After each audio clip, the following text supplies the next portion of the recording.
बिस्मिल्लाहिर्रहमानिर्रहीम, अस्सलाम वालेकुम। इंटरेस्टिंग मामला हुआ है।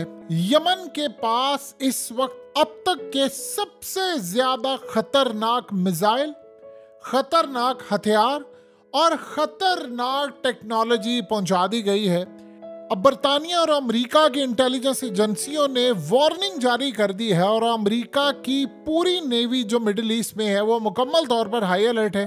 बरतानिया की शिप्स हाई अलर्ट है। उन्होंने कहा है कि अब कुछ उनको इतलात मिली है कि हमला ऐसा होने वाला है जो आज से पहले नहीं हुआ। असल में ये वही उस बयान का तसलसल है जो हौसियों ने 2 दिन पहले दिया। एक तो असल में ये जो बरतानिया का शिप है ये जिस तरह डूब रहा है इसने पूरी दुनिया के अंदर तहलका मचा दिया। अभी तक अमेरिका ये कहता आ रहा था दुनिया को कि जी वो शिप नहीं तबाह हुआ, बरतानिया ने कहा नहीं जी नहीं शिप तबाह नहीं हुआ, फलाना नहीं हुआ।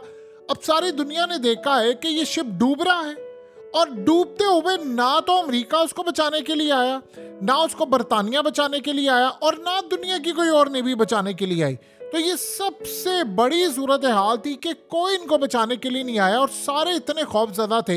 लेकिन अब जो मामला हुआ है उसमें बरतानिया का शिप डूबने के बाद बरतानिया की ही नेवी अलर्ट है उस वजह से कि जो हौसियों ने ऐलान किया है कि हम बरतानिया के बहुत सारे शिप बिल्कुल इसी तरह समंदर में डुबोने जा रहे हैं। और उन्होंने कहा कि अमेरिका और जो ताकत बचा सकता है बचा ले। असल में जो अब सारे का सारा मामला ये उठा है कि इस सारे सूरत हाल में हौसियों के पास कुछ नई एडवांस टेक्नोलॉजी आई है। गालिबन उनके पास अब लॉन्ग रेंज मिसाइल या तो पहुंचा दिए गए हैं या अमेरिका का ख्याल ये है कि स्पेयर पार्ट्स जो हैं वो किसी तरह हौसियों तक पहुंचाए गए थे। उन्होंने उन स्पेयर पार्ट्स को असेंबल किया है और अपनी ही फैक्ट्रीज के अंदर उन्होंने मिसाइल तैयार किए जिसको अब वो लॉन्च करने जा रहे हैं, जो वो इजराइल पर मार सकते हैं, बरतानिया की शिप्स पर मार सकते हैं और अमेरिका की शिप्स पर। उन्होंने कहा है कि हम नए जो ऐसे हमले करने जा रहे हैं और ऐसा सरप्राइज देंगे कि आज से पहले इन्होंने ऐसा सरप्राइज नहीं देखा होगा।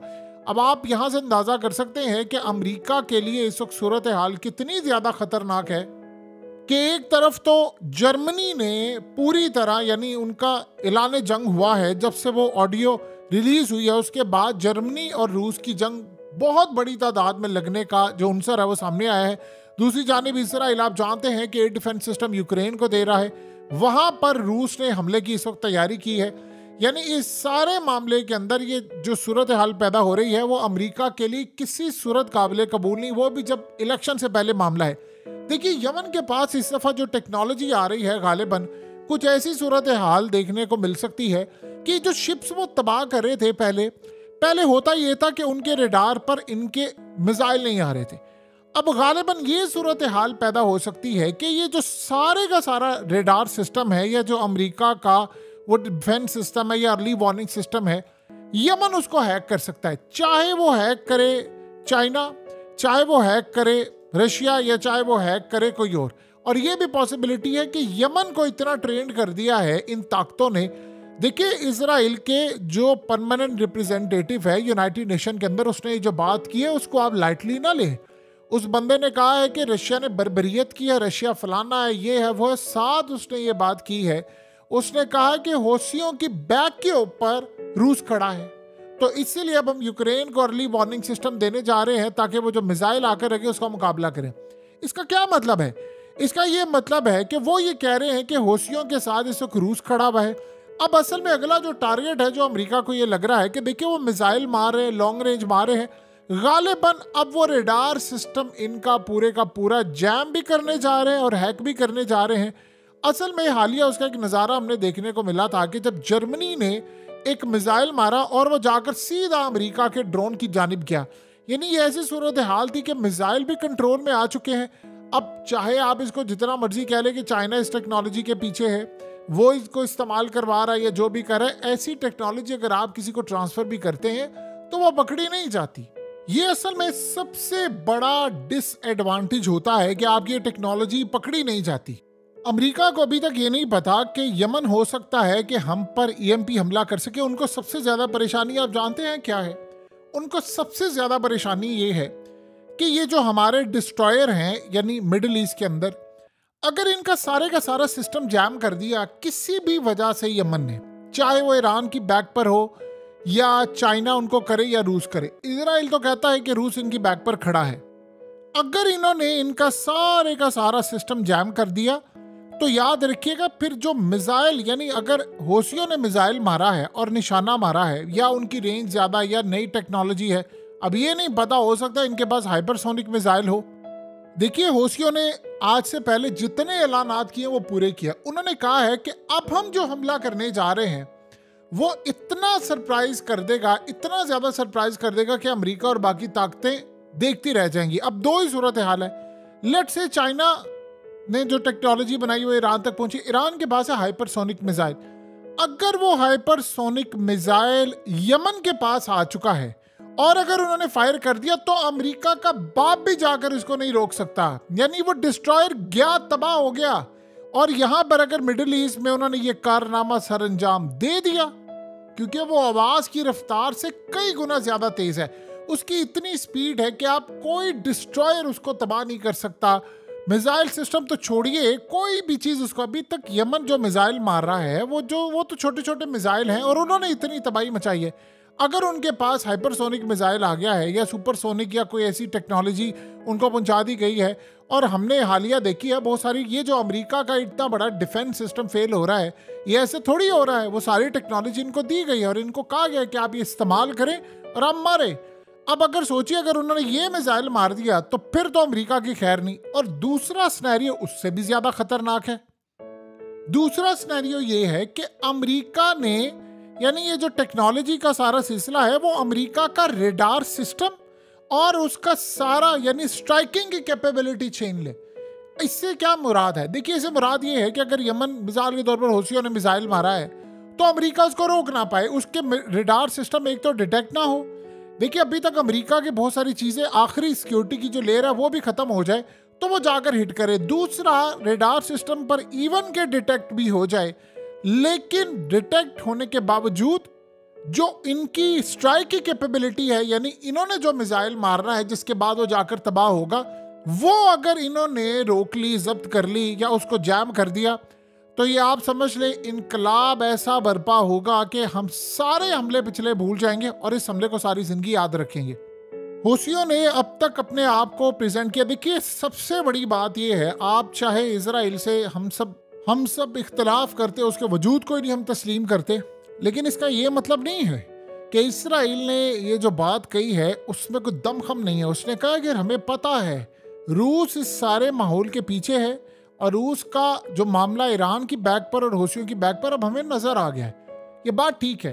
असल में हौसी एक ऐसा मुल्क मिल गया है रूस को, ईरान को और चाइना को, कि वो इनको टेक्नोलॉजीज देकर इस्तेमाल कर सके। अब देखिए, ऐसा तो नहीं है कि चाइना या रूस या ईरान पाकिस्तान को कोई टेक्नोलॉजी दे और पाकिस्तान इंडिया पर या इजराइल पर इस्तेमाल करने, हमने तो मजम्मत ही करनी है ना, हमने कोई उनके खिलाफ इस्तेमाल तो नहीं अभी तक कोई चीज़ करे। लेकिन हौसी ये काम कर सकते हैं और यमन ने ये काम किया है। अब असल में अगर ये मामला हो जाता है, चाइना के लिए बड़ी फिजिबिलिटी है कि वो ऐसी टेक्नोलॉजी इस्तेमाल करवा दे जिससे उनको पता चल जाए। देखिए, अमेरिका के यही डिस्ट्रॉयर है ना जो चाइना के खिलाफ लड़ने हैं, ताइवान के लिए यही है जो उन्होंने ब्लैक सी के अंदर जाकर लड़ाई करनी है रशिया के खिलाफ।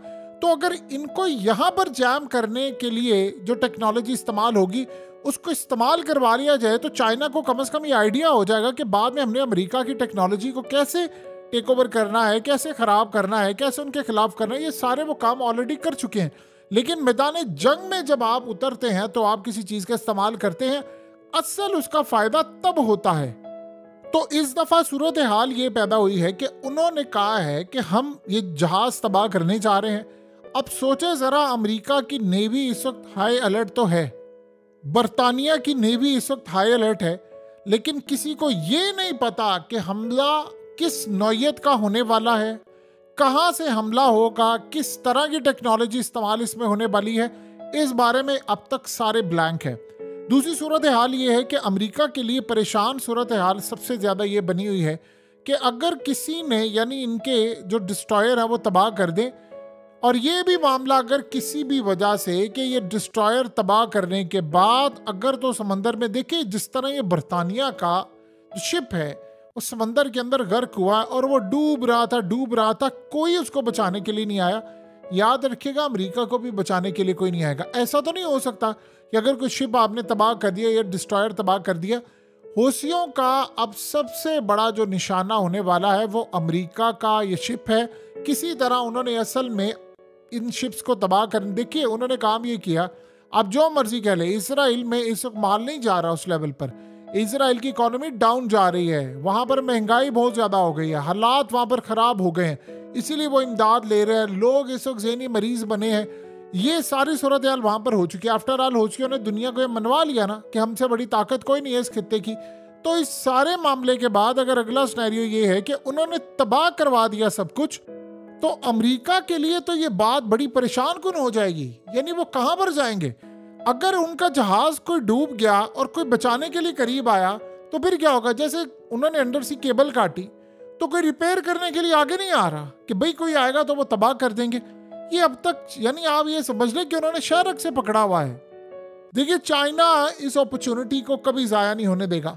मिसाल के तौर पर अब देखिए इस वक्त हालात ये हैं, अभिनंदन का वाकया हुआ तो उसमें भी कुछ सूरत हाल यही देखने को मिली। जब अभिनंदन का तैयारा पाकिस्तान की हदूद क्रॉस कर रहा था तो हमने कंट्रोल टावर से उनका राब्ता मुनक़िदा कर दिया। जब बार बार उसको कहा गया कि तुम ये सरहद अबूर ना करो ना करो ना करो, वो ट्रैप था ना इंडिया के लिए। तो असल में बात ये होती है कि जब आपने टेक्नोलॉजी का इस्तेमाल करना होता है तो सबसे बेहतर चीज़ होती है मैदान जंग में, और वहां पर आपको पता चलता है। इंडिया को उस वक्त तो अंदाजा नहीं था कि पाकिस्तान इस लेवल पर पहुंचा है। उस वक्त खैर हमने ये काम किया।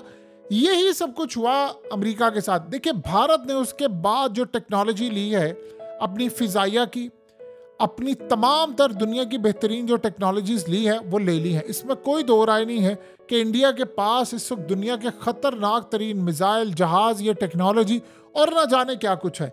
लेकिन याद रखिएगा दुनिया में असल चीज़ अब आपको पता चलती है जब आप मैदान जंग में कूदते हैं। हौसियों ने अब अगले जो हमले करने हैं ये आपको बहुत सारी चीज़ें नजर आएंगी क्योंकि वो डरते ही किसी से नहीं है। वो EMP हमले भी कर सकते हैं, वो साइबर हमले भी कर सकते हैं, रेडार सिस्टम जैम कर सकते हैं। रेडार का तो खैर उन्होंने किया है। अमेरिका ने हालिया जो बात की रिपोर्ट में आई, उन्होंने कहा कि बहुत सारे जो शिप्स थे वो उन्होंने हमें पैगाम दिया, डिस्ट्रेस कॉल दी कि हमें बचाने के लिए आओ, बचाने के लिए आओ। हम जा नहीं पाए। लेकिन इस सारे मामले पर एक बड़ा अजीब मामला हुआ कि हमने उनको कहा कि आप अपना कम्युनिकेशन सिस्टम सारा बंद कर दे, वो आपको ट्रैक ही नहीं कर पाएंगे। कहते उन्होंने कम्युनिकेशन सिस्टम सारा बंद कर दिया। ऑफ करने के बावजूद उनकी लोकेशन ट्रेस हो रही थी। अब इतनी खतरनाक एडवांस टेक्नोलॉजी वो दुनिया में किस मुल्क के पास हो सकती है? यमन के पास तो नहीं हो सकती। वो दुनिया में एक ही मुल्क है ना, वो चाइना है।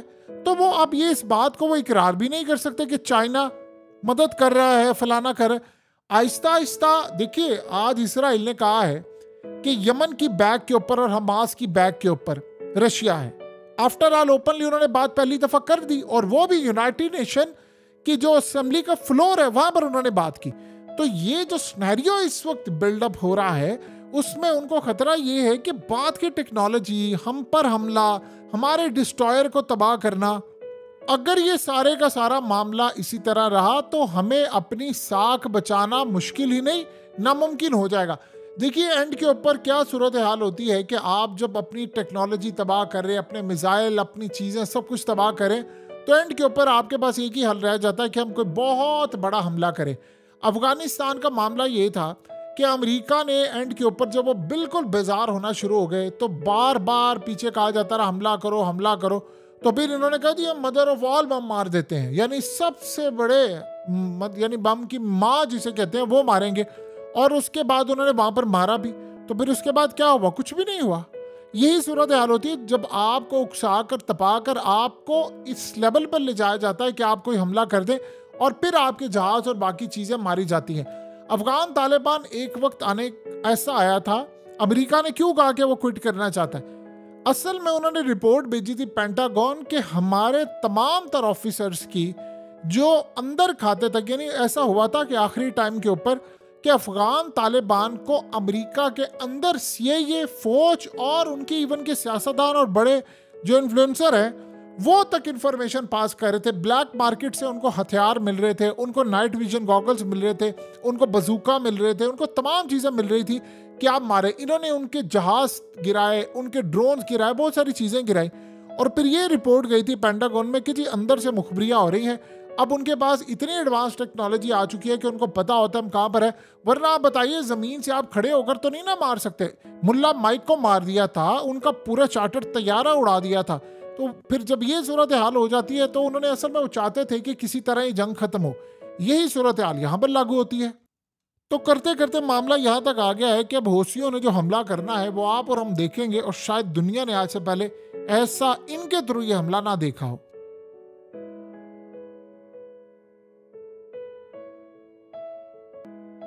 हकीकत टीवी को सब्सक्राइब करना मत भूलें, वीडियो को लाइक करें, शेयर करें और कमेंट सेक्शन में अपनी राय का इजहार जरूर करें।